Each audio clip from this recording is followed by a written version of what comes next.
Hey, what's up, guys? It's Jay, the Healthy Accountant. And today we're going to be talking about the four types of business entities. All right, so number one, we've got sole proprietorship, we've got the corporation, we've got the partnership, and we have the S corporation. So, most people, when they first start a business, you immediately default into the sole proprietor business structure. So, this doesn't really require you to do a whole lot. You're not a separate entity from yourself. And so, a lot of times you may go out and get a trade name. And for tax purposes, you will be reporting your income and expenses on your personal tax return. There's a form called the Schedule C, and that's where everything flows through.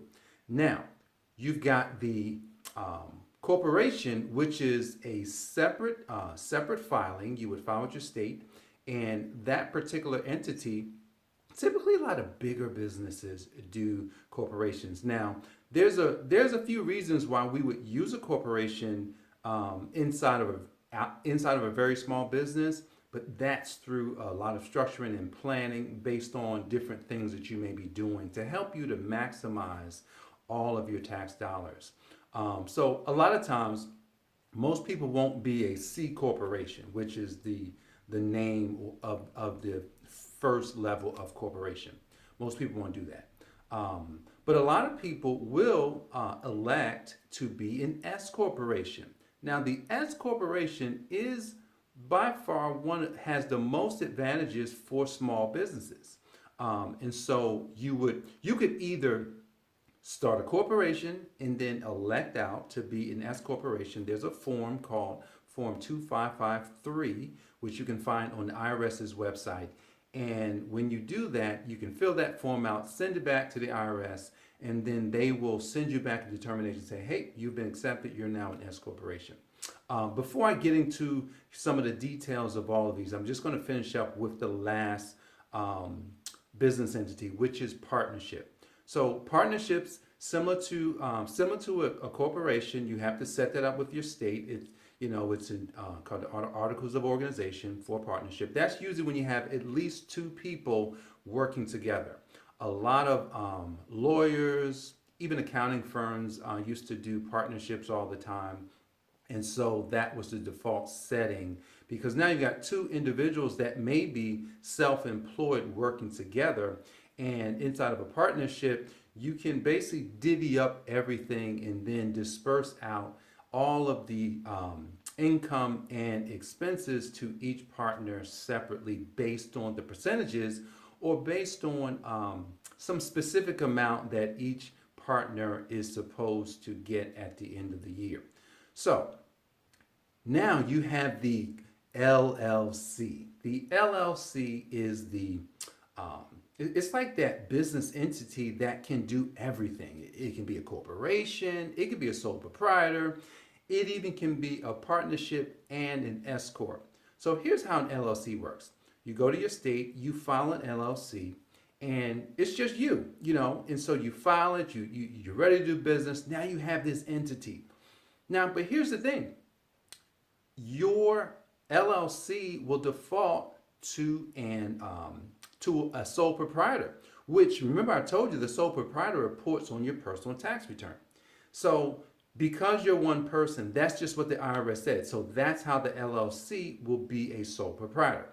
Now, if there's two people inside of the LLC, say you own 50% and I own 50%, then it will default to a partnership. So you see what's happening here. The IRS is basically saying this LLC can do anything. It can be a corporation, partnership, sole proprietor, but yes, it can be a corporation, like I just said. So the corporation, all you have to do is fill out a form. 8832 will elect that LLC to be a C corporation. You say, well, Jay, why would you do that? It just depends on what the strategy is. But that's what an LLC can do. But the LLC also can be an S corporation. All they have to do is fill out Form 2553, and now the LLC is now an S. All right. Which one should you choose? All right. So that we, because I don't know what your circumstances are, I don't know, what's happening inside your business. I would immediately say that you should start an LLC or start a corporation and then elect to be an S corporation. The S corporation gives you some of the most advantages when it comes to how you can get your income. So but you have to have a salary inside of your S corporation. But here's the thing: if you were a sole proprietor, I'm just give you a quick example before we wrap up. If you're a sole proprietor and say your net income was say 100,000, 200,000. Let's say 200,000. Yeah, net income of $200,000. You're gonna be taxed the full amount of self-employment taxes, which is FICA. So you get taxed the whole amount, 15.3%, on all of that. So now you're like, wow. Well, FICA goes up to $128,000, and then Medicare is pretty much unlimited. So here's the thing. Now you've been taxed, on that whole amount. Maybe you have an S corporation, and you say, you know what, my salary won't have to be the whole amount. Maybe you can make your salary 50,000. Maybe you can make it 60,000. It depends. The IRS says that you have to have reasonable compensation. And that's going to be reasonable compensation based on the work that you're doing inside of the business. So what you call yourself inside the business would be critical. So I would say like this, if you're calling yourself a CEO, and this is something trick that I kind of learned from a friend of mine. You call yourself a CEO, then that's going to put you in a higher income bracket.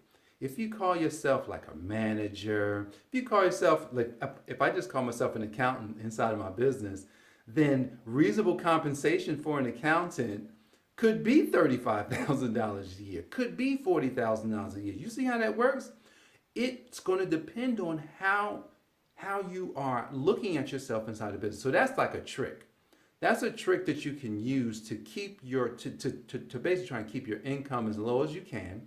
And that's the key. You got to make sure that your title and the work that you do for the business is commensurate with what's happening in the marketplace, especially if you're generating the income. But here's the thing. But you still had that income that came into the business.